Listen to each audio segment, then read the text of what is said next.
After completing the module, participants will be able to illustrate the magnitude of actual and potential revenues, describe options for revenue use, and highlight examples of revenue uses. Within the course of this module, we look at the magnitude of revenues, options for revenue use, and revenue use in practice.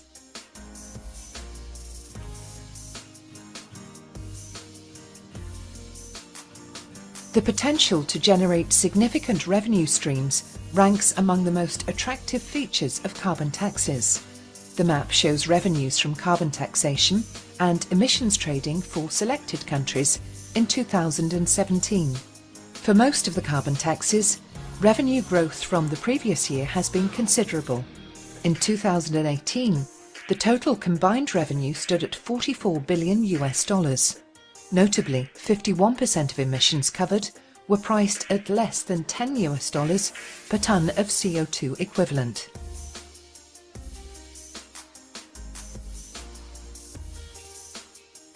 The carbon pricing dashboard features up-to-date data on pricing and value of carbon pricing across the globe, and is thus a useful resource for those interested in comparing different initiatives. For a detailed discussion on how revenues are used, consider also World Bank 2019 using carbon use. Revenues are given for calendar year 2017 in millions USD. This is change in revenue between calendar year 2016 and calendar year 2017. And this is established emissions trading scheme, and this is established carbon tax. New carbon pricing instrument 2017 is the first year for which revenue is generated, and this is the ETS in Ontario was cancelled in 2018.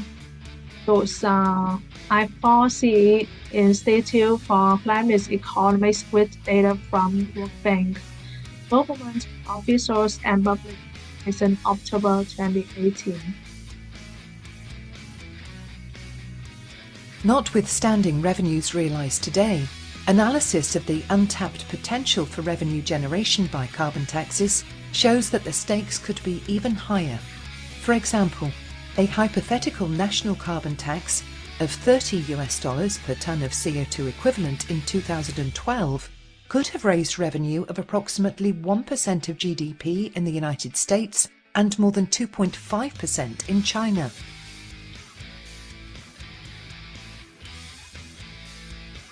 Reflection point.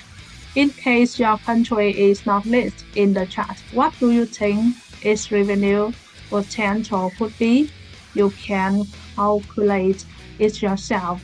Simply multiply total country emissions for a given year by 30 USD per TCO2e and divide it by the national GDP.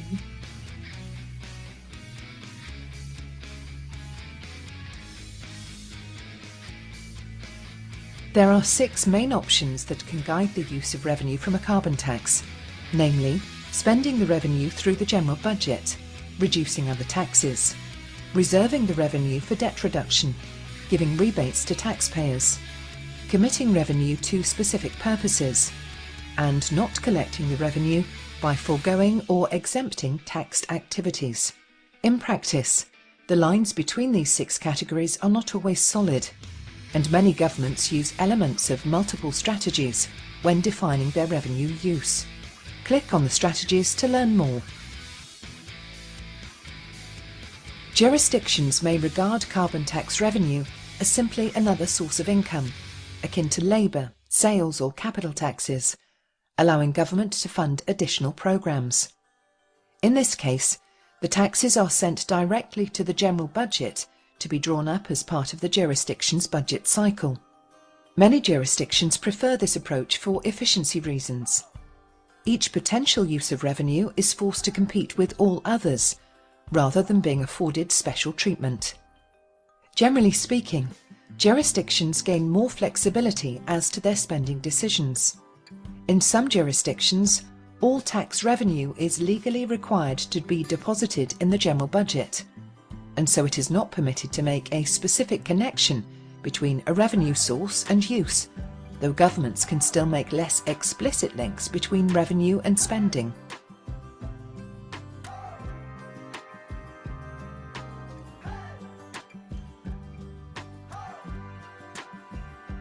The second option is to reduce other, non-carbon related taxes. When a government raises revenue through a carbon tax, it can use the revenue to reduce reliance on distortionary taxes in its system. Distortion refers to the social cost incurred by a tax. Returning carbon tax revenue to the economy through reducing taxes elsewhere is associated with a so-called double dividend. That is to say that jurisdictions can actually reduce the social cost of their public finances by shifting taxes from beneficial activities, such as income generation, to those that harm society, such as greenhouse gas emissions. This suggests that jurisdictions would be economically better off by encouraging more beneficial activities, even if they do not take the environmental gains from the tax into account. One potential risk of reducing taxes is that citizens and firms may not feel the benefits as immediately as a lump sum payment or spending on prominent public projects. Macroeconomic gains resulting from tax shifts occur more indirectly than in some of the other options. Consequently, it may be difficult for jurisdictions to gain political support for reform.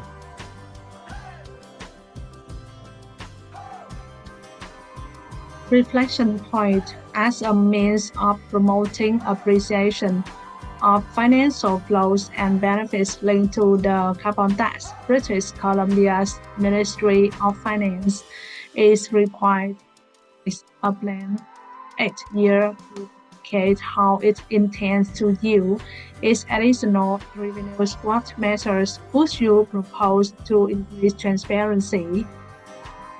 What's your answer? Please comment.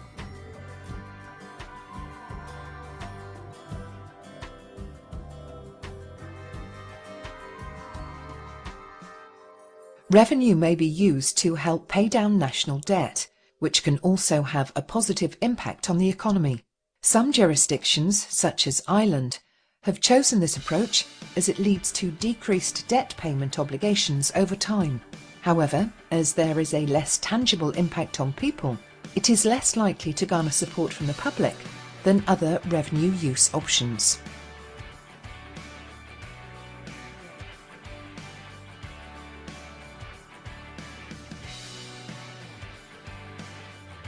Jurisdictions may choose to return the revenue directly to citizens or taxpayers as a lump sum payment.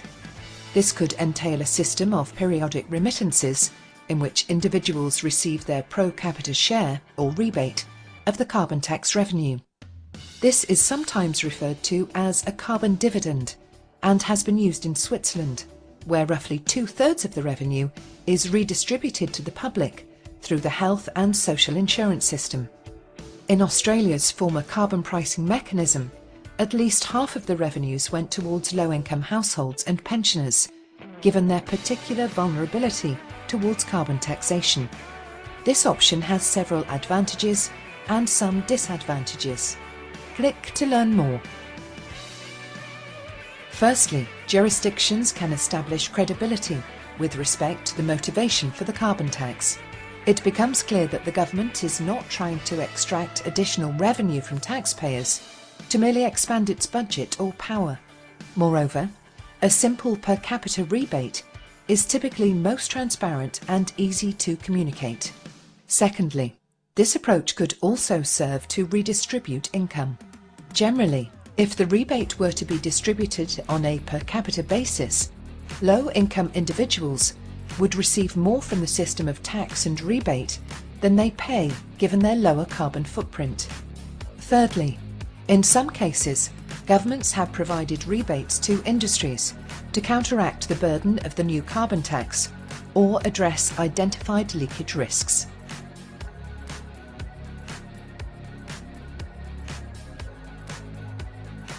You may want to revisit Module 4 for a discussion on redistributive effects and mitigation of leakage risks.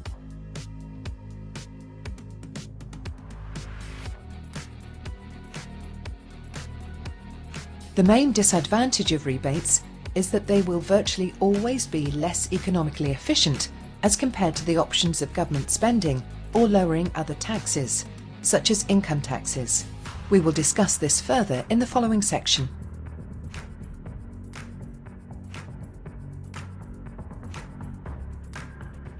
Higher prices of goods and services as a result of taxes can lead to deadweight loss.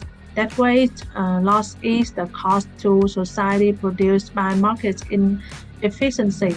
In this case, carbon taxes and associated rebates distort the efficient equilibrium that could occur between supply and demand in the absence of taxes.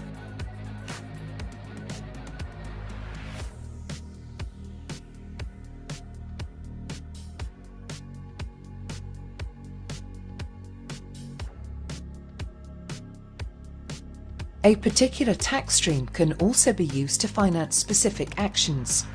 Governments may commit carbon revenue to a variety of purposes, including the environment, financially strained households, and groups that are affected by the carbon tax or climate change. This list is not exhaustive or mutually exclusive. In fact, committing revenue in such a way can fulfill multiple purposes at the same time. For example, assigning carbon revenues to energy efficiency programs for low-income households can reduce impacts on those households while strengthening the environmental impact of the tax. It is also common for jurisdictions to fund multiple programs rather than just one. Furthermore, as the link between the tax and specific purposes is more evident, this approach can help garner political support. Reflection point: Are there groups in your country that are clearly under a more climate stress than others? Could a case be made to support them with targeted funding? What's your answer? Please comment.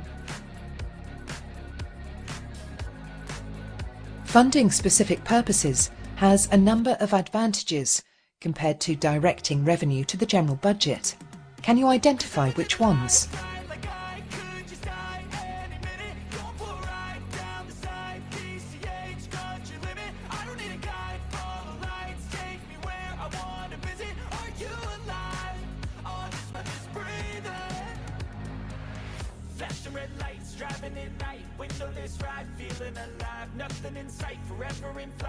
Committing revenue helps garner political support, makes it easier to communicate revenue due to public, links the scale of funding to the magnitude of the problem, avoids the uncertainties associated with budget negotiations.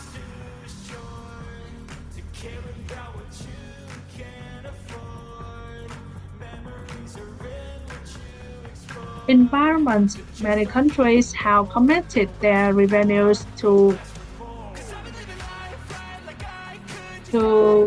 various investments to promote climate mitigation and adaptation. Japan and India partially use carbon tax revenues to build the infrastructure and technologies required for a low-carbon economy.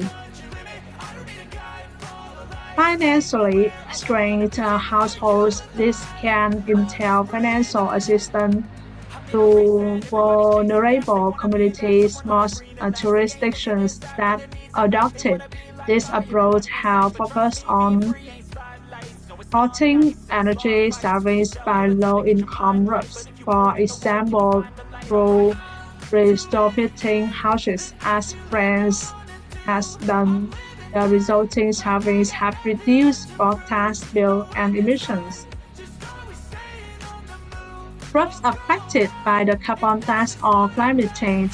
Climate change will affect some groups more heavily, so jurisdictions could opt to direct some of the carbon revenue to this purpose, as is the case in Catalonia.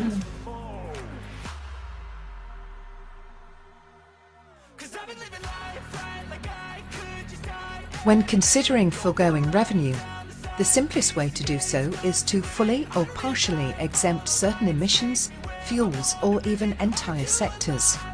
However, jurisdictions may choose to incentivize low-carbon action in uncovered sectors and reduce costs in covered sectors by allowing entities to surrender offsets instead of tax payments. This will reduce the revenue the government collects from the tax. The core motivation for permitting offsets is to reduce compliance costs for covered entities. Companies will generally purchase offsets if they are cheaper than the carbon tax rate. Offsets are credits representing emission reductions or removals that have taken place outside of the scope of the carbon tax and have been verified in accordance with recognized offset standards. They are measured in terms of tons of carbon dioxide equivalent. Common names of for offsets include carbon units or free credits. An example of a type of offset is a certified emissions reduction (CER). While offsetting is common under emissions trading systems, only few carbon tax programs make use of this approach so far. Examples include Mexico, Colombia, and South Africa. There are two broad aspects to be taken into consideration. Firstly, allowing the use of offsets will lead to reduced revenues, since covered entities can surrender offsets in lieu of paying taxes. Deciding whether to permit offsets should therefore be considered in the context of decisions on the use of revenue. Where strictly domestic offsets are used, the foregone revenue can be seen as an investment in reducing emissions in the sectors in which offsets occur. Secondly, while an ETS, by default, includes a full trading and registry infrastructure, a carbon tax does not, and will therefore need to develop it where offsets are permitted.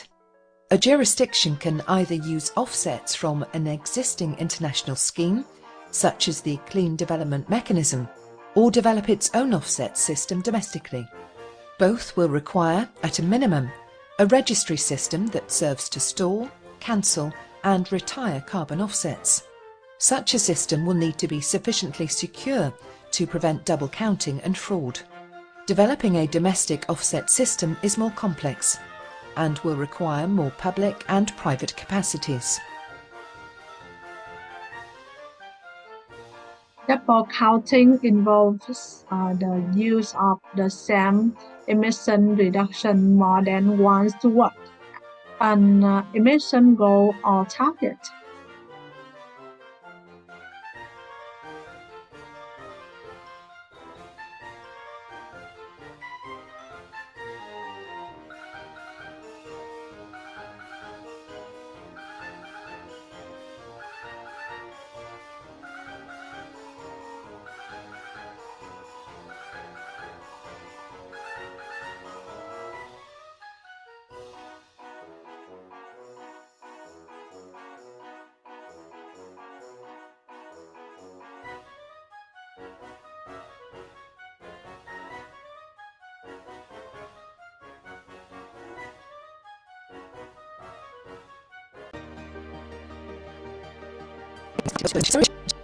Jurisdictions have adopted a wide range of practices regarding the use of carbon pricing revenue. In most cases, jurisdictions opt to allocate funding to multiple uses, often spanning the different categories of revenue use discussed in this module. The Institute for Climate Economics classified carbon pricing revenues of over 70 jurisdictions into 4 categories. The analysis shows that most of the revenues are directed towards investments in low-carbon projects, as well as the general budget, with tax reductions and lump sum payments playing smaller roles. This reflects the various strengths and weaknesses of each option, and the fact that governments typically respond to multiple policy goals and constituents in parallel.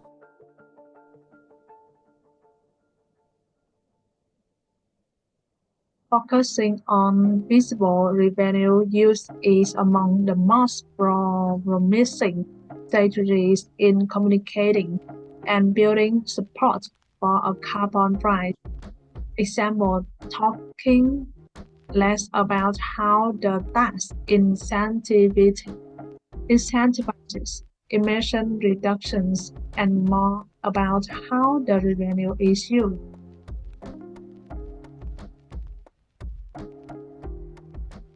The map presents selected examples of how jurisdictions across the world use their carbon tax revenues.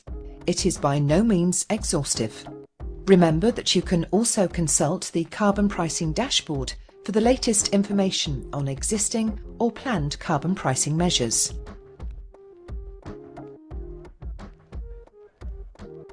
British Columbia income tax reductions and credits. Property tax reductions and credits.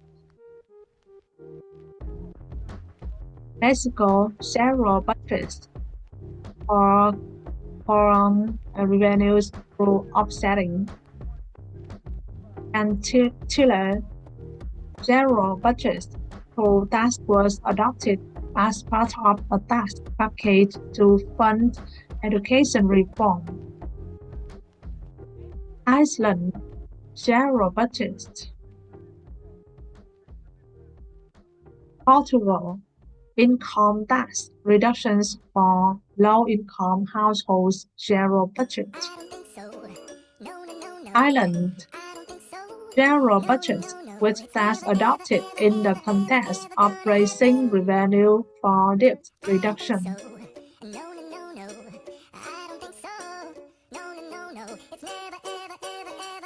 United Kingdom zero budget. France reduced corporate income taxes, reduced labor taxes, energy assistance for low-income households. Denmark reduced taxes on labor, energy efficiency, and environmental programs, reduced industry contributions to government programs.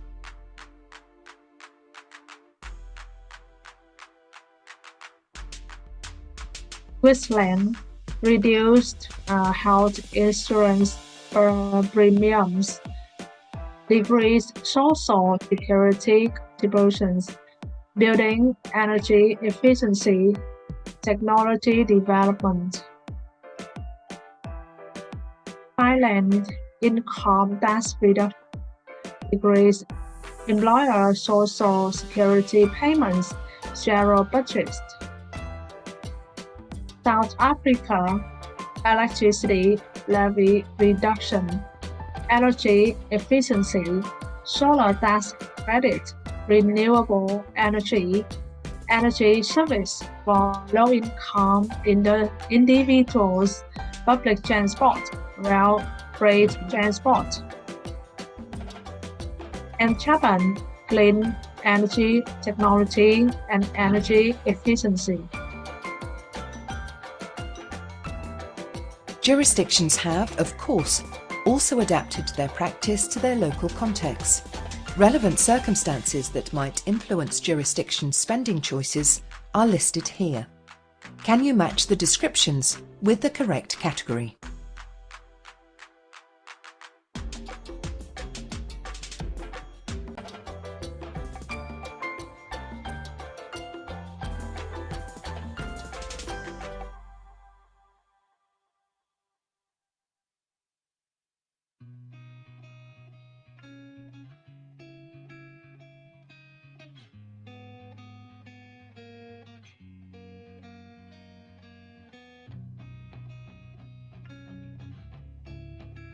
administration some options such as an offset system will require additional capacities and resources. Where this is lacking, there is a real risk of the program not functioning properly, low quality offsets entering the market. Public awareness. Some of the options, like reducing distortionary taxes, not highly transparent jurisdiction, their capacity to communicate the advantages of such approaches, particularly where public support is a major concern in the adoption of the carbon tax. Norms. Jurisdiction will be making this decision within a specific legal system that may constrain options. Some jurisdictions have restrictions on how tax revenues can be used. Efficiency. To assess the opportunities for tax shifts, jurisdictions will need to assess their tax structures and evaluate their marginal cost of public funds.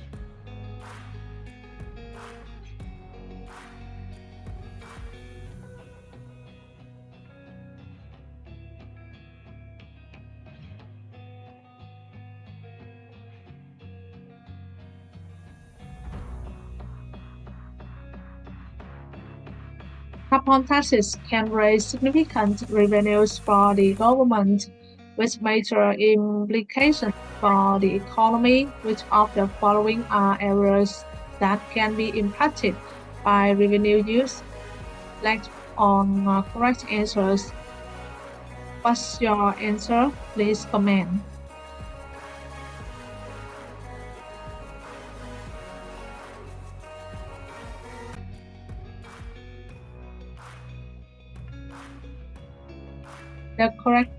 The correct answer is the efficiency of the system and public opinion of the carbon tax.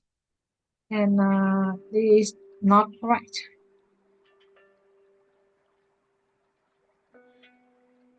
A method of revenue use that many economists believe can improve the efficiency of the tax system is. What's your answer?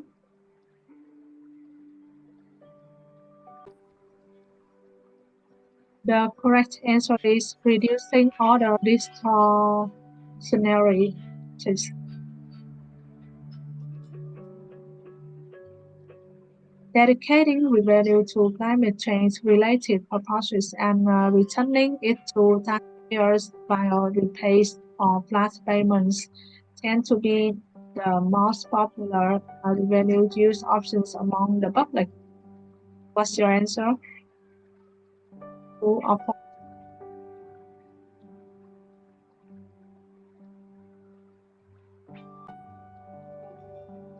The correct answer is true.